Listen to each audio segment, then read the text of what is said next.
कहानी की शुरुआत एक अजीब और डरावनी नदी से होती है, जहां एक छोटी सी बोट धीरे धीरे बह रही होती है। उस बोट में शुशांग नाम का एक लड़का अपने पिता के साथ मछलियां पकड़ने आया होता है, लेकिन तभी उसे ऐसा महसूस होता है जैसे कोई उसका नाम लेकर उसे पुकार रहा हो, जिसके कारण वह डर के मारे कांपने लगता है। शुशांग अपने पिता से कहता है कि उसने पानी के अंदर कुछ अजीब सा देखा है और अंकल ली ने भी बताया था कि इस नदी में एक बहुत खतरनाक आदमखोर दानव रहता है जो किसी को भी जिंदा नहीं छोड़ता। लेकिन उसके पिता उसकी बात को हंसकर टाल देते हैं और कहते हैं कि यह सब सिर्फ लोगों की बनाई हुई कहानियां हैं जो बच्चों को डराने के लिए होती हैं। फिर वह शुशांग को मछली पकड़ने वाला जाल पकड़ने के लिए कहते हैं। इसके बाद उसके पिता बिना कुछ सोचे समझे सीधे पानी में मछलियां पकड़ने उतर जाते हैं। लेकिन तभी अचानक शुशांग को पानी के अंदर वही खतरनाक राक्षस फिर से दिखाई देता है। उसे देखकर वह डर के मारे थर थर कांपने लगता है। इसी दौरान जैसे ही उसके पिता पानी से बाहर आते ही वहाँ कुछ पलों के लिए सब कुछ पूरी तरह शांत हो जाता है, मानो जैसे वहाँ कभी कुछ था ही नहीं। तभी शुशांग घबराकर अपने पिता से जल्दी जल्दी पानी से बाहर आने के लिए कहता है, लेकिन उसके पिता हंसते हुए उससे कहते हैं कि इतना डरने की जरूरत नहीं है। लेकिन तभी शुशांग को पानी में फिर से कुछ हलचल दिखाई देती है। इस बार उसके पिता भी उसे देखकर समझ जाते हैं कि पानी में सचमुच कुछ मौजूद है। वह तुरंत अपने भाले से पानी के अंदर हमला कर देते हैं, लेकिन वह रहस्यमयी मॉन्स्टर तेजी से वहाँ से भाग जाता है। जब उसके पिता अपना भाला वापस ऊपर खींचते हैं तो उसमें एक बड़ी मछली फंसी हुई दिखाई देती है, जिसकी सिर गायब था। लेकिन तभी अचानक वह खतरनाक मॉन्स्टर उनकी बोट पर जोरदार हमला कर देता है, जिससे शुशांग के पिता सीधे पानी में गिर जाते हैं। पानी के अंदर वह मॉन्स्टर तेजी से उनके पिता की तरफ बढ़ने लगता है। यह देखकर शुशांग घबराकर उनकी तरफ एक रस्सी फेंकता है। उसके पिता किसी तरह उस रस्सी को पकड़ लेते हैं और वापस नाव में चढ़ जाते हैं। अगले ही पल वह मॉन्स्टर दोबारा बोट पर हमला कर देता है। यह टक्कर इतनी भयानक थी कि नाव हवा में उछलकर पलट गई, जिससे दोनों फिर से पानी में गिर जाते हैं। काफी कोशिशों के बाद उसके पिता किसी तरह शुशांग को वापस बोट पर बैठा देते हैं, लेकिन तभी पीछे से वह मॉन्स्टर उसके पिता को जोर से जकड़ लेता है और उन्हें सीधे गहरे पानी के अंदर ले जाकर उसे मार देता है। पानी के अंदर उसके पिता का हर तरफ खून और मरे हुए लोगों की लाशें दिखाई देती हैं। फिर वह मॉन्स्टर शुशांग को भी मारने के लिए बोट पर अपना हाथ रखता है, लेकिन तभी अचानक शुशांग की नींद खुल जाती है। दरअसल यह घटना 10 साल पुरानी थी, जब शुशांग छोटा था। उस घटना की यादें आज भी उसका पीछा नहीं छोड़ रही थीं। इसके बाद शुशांग अपने फेस को पानी से धो ही रहा था कि तभी लुहांग नाम का एक लड़का अपनी गुलेल से उसे परेशान करने लगता है। दूसरी तरफ हम इस गाँव के मुखिया जी को देखते हैं। तभी वहाँ जुहांग नाम का एक आदमी एक बहुत बड़ी मछली लेकर आता है। उस विशाल मछली को देखकर मुखिया जी उससे पूछते हैं कि आखिर इतनी बड़ी मछली तुम्हें कहाँ मिली। इस पर जुहांग बताता है कि यह मछली मुझे नदी के किनारे मिली थी। तभी वहाँ एक बूढ़ा आदमी आता है, जिसे गांव के लोग अंकल ली कहकर पुकारते थे। अंकल ली थोड़ा पुराने ख्यालों के इंसान थे, क्योंकि उन्हें सच में भूत प्रेतों के अस्तित्व पर पूरा भरोसा था। पिछले कई सालों से वह गाँव वालों को उस रहस्यमयी मॉन्स्टर के बारे में चेतावनी देते आ रहे थे। अक्सर वह उसके बारे में ऐसी बातें किया करते थे जिन्हें सुनकर लोग उन्हें अंधविश्वासी समझकर नजरअंदाज कर देते थे। अंकल ली उस बड़े मछली को देखकर कहते हैं कि नदी के किनारे पड़ी हुई मछली को कभी नहीं उठाना चाहिए, लेकिन अगर उठा ही लिया है तो अब इसे बनाकर खा भी लो। इसके बाद अंकल ली गांव के मुखिया से कहते हैं कि उनके गांव की पुश्तैनी भवन की मरम्मत करवानी जरूरी है। इस पर मुखिया जी कहते हैं कि मैं किसी को बोलकर उसे जल्द ही ठीक करवा दूंगा। यहीं पर हमें यू लैन नाम की एक लड़की दिखाई जाती है, जो अपने पिता और छोटे भाई के साथ रहती थी। गाँव के सभी लोग उसे काफी पसंद करते थे, खासकर शुशांग, क्योंकि वह लन से प्यार करता था। लेकिन यू लैन अपने पिता से बहुत डरती भी थी। जब लन कपड़े सुखाने के लिए बाहर आती है, तभी अचानक शुशांग पीछे से आकर उसे डरा देता है। इसके बाद वह उसे एक छोटी सी बोट देकर अपने प्यार का इजहार करता है। लेकिन तभी लैन का पिता उन दोनों को एक साथ देख लेता है। वह गुस्से में शुशांग से कहता है कि तुम मेरी बेटी से दूर ही रहना, नहीं तो मैं तुम्हारे हाड़ी पसली एक दूंगा। यह सुनकर शुशांग वहाँ से चला जाता है। शुशांग अभी अपने दोस्त से बातें कर ही रहा था कि तभी अचानक एक आदमी जोर जोर से चिल्लाते हुए और पागलों की तरह दौड़ता हुआ वहाँ पहुँचता है। वह सबको बताता है कि नदी के किनारे एक लाश मिली है, जो बुरी तरह फटी हुई थी। ऐसा लग रहा था जैसे किसी ने उसे बेरहमी से चीर डाला हो। यह खबर सुनते ही पूरे गांव में डर का माहौल फैल जाता है। वहां मौजूद सभी लोग घबराकर सीधे नदी की तरफ भागने लगते हैं। लेकिन जब वो वहां पहुंचते हैं तो सामने का नजारा देखकर उन सभी लोग का रूह कांप उठती है, क्योंकि उस लाश की हालत बहुत खौफनाक थी। तभी यह सब देखकर अंकल ली कहते हैं कि यह बहुत बुरा हुआ। जिस बात का उन्हें इतने सालों से डर था, आखिरकार वही हो गया। वह कहते हैं कि यह काम पानी के देवता का है, जो बहुत खतरनाक है, और अब वह दोबारा लौट आया है। वह किसी को नहीं छोड़ेगा और एक एक करके पूरे गांव को मार डालेगा। अंकल ली की ये बातें सुनकर गांव का मुखिया उनसे पूछता है कि अगर ऐसा है तो फिर उसे रोकने का कोई उपाय भी जरूर होगा। वह कहते हैं कि उन्हें ऐसा कोई रास्ता बताना चाहिए जिससे उस देवता को शांत किया जा सके। इस पर अंकल ली कहते हैं कि उसे शांत करने के लिए हमें फिर से एक इंसान की बलि देनी पड़ेगी। तभी वहाँ लैन के पिता आ जाते हैं और गुस्से में अंकल ली से कहते हैं कि अंकल ली, आप कैसी फिजूल बातें कर रहे हैं। वह कहते हैं कि वह जानवर कोई देवता नहीं बल्कि एक वाटर मॉन्स्टर और पानी का राक्षस जो एक आदमखोर जानवर है और इससे ज्यादा कुछ भी नहीं। वह साफ साफ कहता है कि गांव का कोई भी इंसान अपनी जान की बलि नहीं देगा क्योंकि वे लोग पहले भी बलि दे चुके हैं, लेकिन फिर भी उस दानव ने किसी को जिंदा नहीं छोड़ा। सुसांग एक तरफ बैठकर यह सारी बातें सुन रहा होता है, लेकिन उसे गांव वालों की ये बातें काफी अजीब लगती हैं, इसलिए वह वहाँ से चला जाता है। रास्ते में उसे लैन का छोटा भाई लुहांग दिखाई देता है जो नदी किनारे खेल रहा था। उसे देखकर सुसांग कहता है कि तुम यहाँ क्या कर रहे हो, जल्दी घर चले जाओ, इस जगह पर बहुत खतरा है। लेकिन लुहांग उसकी बात को नजरअंदाज करते हुए कहता है तुम अपनी फिक्र करो, मेरी नहीं। दरअसल लुहांग अपनी गुलेल से एक बतख पर निशाना लगा रहा था, लेकिन तभी अचानक वह बतख पानी के अंदर गायब हो जाती है। दूसरी तरफ हम सुसांग को देखते हैं जो लैन से कहता है कि तुम नदी पर कपड़े धोने के लिए नहीं जाओगी क्योंकि वहाँ पर बहुत खतरा है। इधर जब लैन का पिता घर लौटता है तो उसे पता चलता है कि उसका बेटा घर पर नहीं है। वह तुरंत लैन से पूछता है कि लुआंग कहाँ है। इस पर लैन बताती है कि शायद वह बाहर खेलने के लिए गया होगा। यह सुनते ही उसके पिता गुस्से में आ जाते हैं और लैन से कहते हैं कि जितनी जल्दी हो सके अपने भाई को ढूंढकर वापस लाओ। इसके बाद लैन अपने भाई को ढूंढने निकल पड़ती है, लेकिन उसे ढूंढते ढूंढते वह सीधा उसी खौफनाक नदी के किनारे पहुंच जाती है जहां दूर दूर तक किसी का कोई नामो निशान नहीं था। वहीं दूसरी ओर हम लुआंग को देखते हैं जो अपनी गुलेल से उस बतख पर निशाना लगाने ही वाला था, लेकिन तभी वह बतख अचानक पानी के अंदर चली जाती है। उसे देखने के लिए लुआंग भी नदी के थोड़ा और करीब पहुंचता है। तभी उसे पानी के अंदर कुछ अजीब सी दिखाई देता है और उसे देखकर वह बुरी तरह डर जाता है। लेकिन इससे पहले कि वह वहां से भाग पाता, अचानक पानी का मॉन्स्टर बाहर आता है और लुआंग को मार देता है। दूसरी तरफ हम उसके पिता और बहन को देखते हैं जो गांव वालों के साथ मिलकर लुआंग को हर जगह खोज रहे थे। तभी लैन के पिता को अपने बेटे की लाश मिल जाती है। अपने बेटे की हालत देखकर वह वहीं बैठकर जोर जोर से रोने लगते हैं। जब लैन यह सब देखती है तो सदमे से बेहोश हो जाती है। इसके बाद अंकल ली गांव वालों से कहते हैं कि पानी का बंदर अब वापस आ चुका है। दरअसल अंकल ली उस मॉन्स्टर को पानी का बंदर या दादाजी का भूत कहकर पुकारते थे क्योंकि वह सोचते हैं अगर उस मॉन्स्टर को नाम लेगा तो वो मॉन्स्टर गुस्सा हो जाएगा। अगली सुबह हम देखते हैं कि अंकल ली और गांव के मुखिया सभी गांव वालों के साथ मिलकर उस पानी के बंदर को शांत करने के लिए पूजा करवा रहे होते हैं। वहीं हम सुसांग को भी देखते हैं। उसका दोस्त उससे पूछता है सब लोग ये क्या कर रहे हैं। सुसांग कहता है कि ये लोग पानी के बंदर को शांत करने के लिए पूजा करवा रहे हैं। तभी वहाँ लैन के पिता आ जाते हैं और गुस्से में अपने पैर से उस मूर्ति को मारकर गिरा देते हैं और कहता है ये कोई देवता नहीं बल्कि एक राक्षस है। यह देखकर अंकल ली गांव वालों से चिल्लाते हुए कहते हैं जल्दी से उसे नीचे लाओ। फिर अंकल ली खुद उस गिरी हुई मूर्ति के सामने हाथ जोड़कर माफी मांगने लगते हैं और कहते हैं इसे माफ कर दो। लैन अपने पिता को ऐसा करते हुए देखकर बहुत दुखी हो जाती है। दूसरी तरफ हम अंकल ली और मुखिया जी को देखते हैं। अंकल ली हाथ जोड़कर देवता से प्रार्थना करते हैं और कहते हैं कि हमारे गांव की रक्षा करो, हमें इस संकट से बचाओ। फिर हम लैन के पिता को देखते हैं जो गुस्से में उस मॉन्स्टर को खत्म करने के लिए नदी में बम फेंक देते हैं। तभी वहाँ सभी गांव वाले पहुँच जाते हैं। मुखिया जी उन्हें रोकते हुए कहते हैं वापस आ जाओ, जो भी मसला है हम बैठकर बात करते हैं। लेकिन लैन के पिता किसी की भी बात नहीं सुनते और गुस्से में कहते हैं आज मैं इस पानी के मॉन्स्टर को छोड़ूंगा नहीं। ये देखकर गांव वाले उन्हें पकड़ लेते हैं और बांधकर मुखिया जी के घर ले जाते हैं। मुखिया जी लैन से कहते हैं जाओ अपने पिता को समझाओ, ऐसे वो पानी के बंदर को नहीं मार सकते। लैन अपने पिता के लिए खाना लेकर जाती है, लेकिन उसके पिता गुस्से में खाना भी नहीं खाते। दूसरी तरफ हम सुसांग को देखते हैं जो अकेला बैठकर अपने बचपन की यादों में खो जाता है। जब सुसांग छोटा था तब वह बहुत मस्ती किया करता था। उसके पिता उसे खाने के लिए आलू देते हैं और कहते हैं अगर तुम्हारी माँ जिंदा होती तो तुम्हें देखकर बहुत खुश होती। इसके बाद सुसांग और लैन दोनों उसके पिता को समझाने के लिए आते हैं। सुसांग कहता है मैं जानता हूँ कि आप बहादुर हैं, लेकिन आप अकेले उस मॉन्स्टर को नहीं मार सकते। इस पर लैन के पिता गुस्से में सुसांग से पूछते हैं क्या तुम भूल गए हो कि तुम्हारे पिता को किसने मारा था? तुम अब कायर बन चुके हो। रात के समय वही पानी का बंदर मुखिया जी के घर पर आ धमकता है और लैन के पिता को मार देता है। अगली सुबह जब लैन अपने पिता को देखती है तो वह फूट फूट कर रोने लगती है। अंकल ली मुखिया जी से कहते हैं कि अगर हम जल्द बलि नहीं देंगे तो पानी का बंदर पूरे गांव को खत्म कर देगा। यह सुनकर सभी गांव वाले मुखिया जी से पूछते हैं कि किसकी बलि दी जाएगी। तब मुखिया जी कहते हैं कि यह सब लैन के पिता की वजह से हुआ है, इसलिए सिर्फ लैन ही बलि दे सकती है। यह सुनकर सुसांग गुस्से में अंकल ली से कहता है मैं लैन की बलि नहीं होने दूंगा। तभी वहाँ लैन आ जाती है और अंकल ली से कहती है मैं बलि देने के लिए तैयार हूँ। यह सुनकर सुसांग को बहुत बुरा लगता है। वह तुरंत उसे रोकते हुए कहता है पागल मत बनो, तुम क्या कर रही हो? क्या सच में खुद को कुर्बान करने जा रही हो? इस पर लैन शांत आवाज में कहती है मैं बस ये देखना चाहती हूँ कि आखिर वो चीज है क्या। सुसांग तुरंत मुखिया जी से कहता है ये पानी का बंदर कोई देवता नहीं है, ये सिर्फ एक राक्षस है जो धीरे धीरे पूरे गांव को खत्म कर रहा है। लेकिन अंकल ली किसी की बात नहीं सुनते और लैन को कैद करवा देते हैं। रात में सुसांग चोरी छिपे लैन के पास जाता है। वह उसे समझाने की कोशिश करते हुए कहता है कि देखो समझने की कोशिश करो, तुम जो भी कर रही हो वह बिल्कुल गलत है। तुम्हारा ये फैसला सही नहीं है। तुम मेरे साथ कहीं दूर चलो, किसी ऐसी जगह जहाँ वह मॉन्स्टर कभी भी नहीं पहुँच सके। लेकिन लैन उसकी बात मानने से इनकार कर देती है। वह कहती है कि उसके पिता ही उसके लिए सब कुछ थे और अब जब वे नहीं रहे तो उसे भी जीने की कोई इच्छा भी नहीं बची है। वह कहती है कि वह सिर्फ उस वाटर मॉन्स्टर से अपने पिता की मौत का बदला लेना चाहती है और उससे यहाँ से चले जाने को कहती है। दोनों अभी बात ही कर रहे होते हैं कि तभी कुछ लोग वहाँ आ जाते हैं और शुसांग से पूछते हैं, तुम यहाँ क्या कर रहे हो? इसके बाद शुसांग वहाँ से निकलकर अपने घर आ जाता है। लैन की बातों ने उसके अंदर का इरादा बदल दिया होता है और वह अपने अतीत को याद करने लगता है, जिससे वह बहुत गुस्से में आ जाता है। अब शुसांग अपने प्यार को बचाने के लिए ठान लेता है कि चाहे कुछ भी हो जाए वह उस पानी के राक्षस को खत्म करके रहेगा। वह घर जाकर अपने हथियार को ठीक करता है और उस राक्षस से लड़ने की तैयारी करता है। फिर वह अपने दोस्त के साथ मिलकर कुछ ऐसे लोगों को ढूंढने निकलता है जो उसकी मदद कर सकें उस राक्षस को खत्म करने में। सबसे पहले शुसांग अपने चचेरे भाई के पास जाता है। उसका चचेरा भाई उसकी बात मान लेता है और उसे अपनी नाव के पास ले जाता है। फिर वह अपने दोस्तों को भी बुलाता है ताकि वे सभी मिलकर उस राक्षस को खत्म करने में मदद कर सकें। दूसरी तरफ अंकल ली लैन को बलि देने के लिए नदी के किनारे ले जाकर छोड़ देते हैं। इसी बीच शुसांग अपने सभी साथियों के साथ लैन को बचाने के लिए वहां पहुंच जाता है। वह गांव वालों से कहता है, ये कोई देवता नहीं बल्कि एक आदमखोर राक्षस है जो धीरे धीरे हम सबको खत्म कर रहा है, लेकिन अब मैं इसे नहीं छोड़ूंगा। इसके बाद वह सभी गांव वालों से कहता है कि जो भी उसके साथ आना चाहता है वह आगे आ सकता है। शुसांग की यह बात सुनकर पहले कोई भी आगे नहीं आता, लेकिन तभी भीड़ में से जुहांग अपने भाई के साथ आगे आता है और कहता है, मैं तुम्हारे साथ हूँ। इसके बाद शुसांग नाव में मौजूद सभी लोगों को उस राक्षस के बारे में बताता है कि यह राक्षस बोल नहीं सकता लेकिन बहुत शक्तिशाली और खतरनाक है। फिर जुहांग नदी में चारा फेंकता है ताकि पानी का राक्षस बाहर आ सके।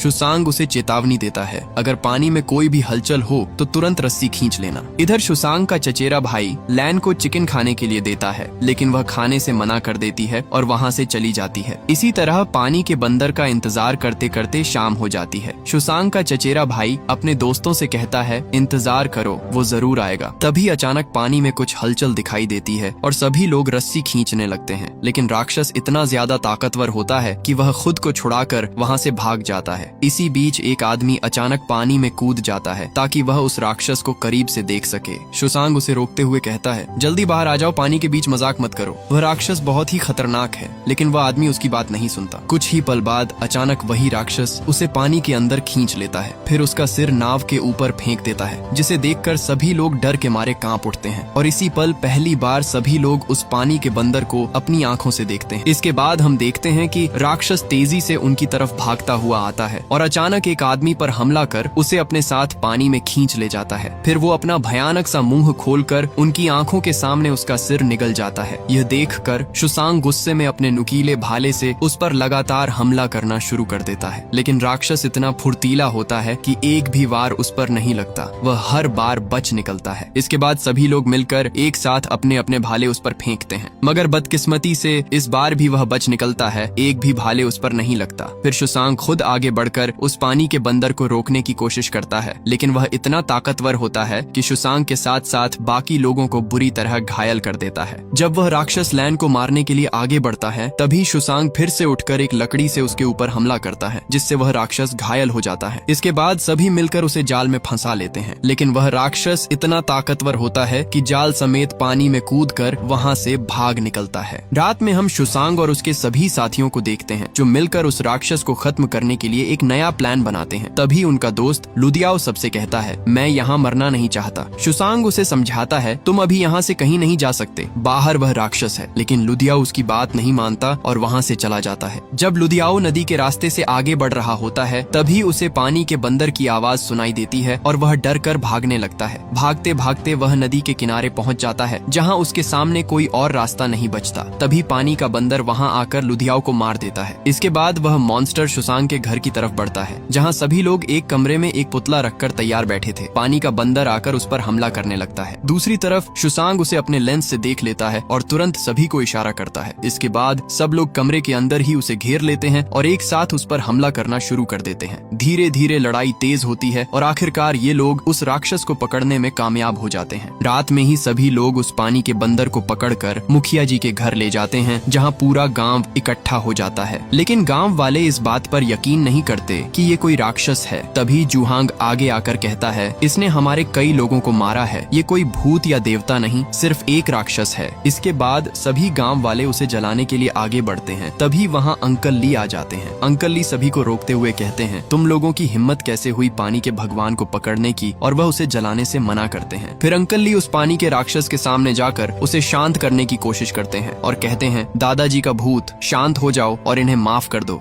दादाजी के पानी के भूत शांत हो जाओ। इसी बीच मुखिया जी सभी से कहते हैं, इस मॉन्स्टर के साथ क्या करना है ये हम कल देखेंगे, फिलहाल आप सब लोग जाओ, मजे की नींद लो और खूब मजे करो। जिसके बाद गांव में सभी लोग जीत का जश्न मना रहे थे और मुखिया जी भी इस खुशी में काफी खुश नजर आते हैं। फिर हम शुशांग और लैन को देखते हैं। शुशांग लैन से शादी के लिए पूछता है और लैन भी मुस्कुराते हुए उसकी बात मान जाती है। दोनों ही बहुत खुश होते हैं क्योंकि वे अपनी पूरी जिंदगी एक साथ बिताना चाहते थे। दूसरी तरफ अंकल ली उस पानी के बंदर को शांत करने की कोशिश करते करते वहीं थक कर खुद ही सो जाते हैं। जब अंकल ली की आंखें अचानक पिंजरे के पास खुलती हैं, तो वह देखते हैं कि पानी का राक्षस अब पिंजरे में नहीं है, वह गायब हो चुका है। जैसे ही वह पीछे मुड़ते हैं, राक्षस उनके सामने खड़ा होता है, धीरे धीरे उनकी तरफ बढ़ता हुआ, और देखते ही देखते वह उनके शरीर को चीर कर 2 टुकड़े कर देता है। इसके बाद वह गांव की तरफ बढ़ने लगता है। वहाँ शुशांग का दोस्त उसे रोकने की कोशिश करता है, लेकिन वह भी उस राक्षस का शिकार बन जाता है। इसके बाद वह पानी का बंदर धीरे धीरे गांव की तरफ बढ़ता है। सभी गांव वाले नशे में पूरी तरह बेहोश पड़े थे और इसी का फायदा उठाकर राक्षस एक एक कर सबको मारकर उन्हें खाने लगता है। सुबह होते ही गांव का मंजर बदल चुका होता है। जहां देखो वहां सिर्फ खामोशी और बिखरी लाशों के ढेर नजर आते हैं। सुबह जब शुशांग अपने दोस्त की हालत देखता है तो वह फूट फूट कर रोने लगता है। इधर मुखिया जी ये सब देखकर कहते हैं, ये सब हमारी लापरवाही की वजह से हुआ है। अगर अंकल ली ने रात में उस राक्षस को जलाने से हमें नहीं रोका होता तो आज ये हाल नहीं होता। अब यह लड़ाई किसी भी हालत में रुकनी नहीं चाहिए, क्योंकि वह पानी का बंदर हमारे सभी लोगों को मार रहा है। हम उसे भगवान समझकर बहुत बड़ी गलती कर रहे थे। मुखिया जी की यह बात सुनकर शुशांग अपने आप से वादा करता है कि वह